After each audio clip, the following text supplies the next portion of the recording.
Hellenic Olympic Committee President Spyros Keppralos said in a recent interview that China will undoubtedly host safe and successful Olympic Games.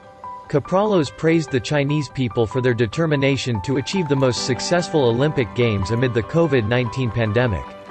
China is doing a tremendous job preparing for the Games by trying to prevent all sorts of problematic situations that may arise from the spread of the virus. By hosting the Winter Olympic Games, China is demonstrating its commitment to Olympic ideals.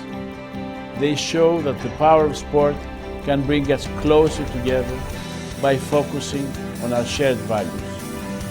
Personally, I'm very impressed by the determination and motivation shown by every Chinese citizen to achieve the most successful Olympic Games. We look forward to experiencing great Winter Olympic Games thanks to the amazing energy and willpower of the Chinese people.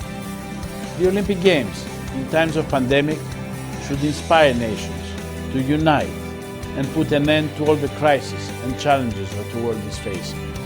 Keppralos sent his best wishes to Beijing 2022 at the end of the interview. 我们一起向未来祝福中国，祝福北京。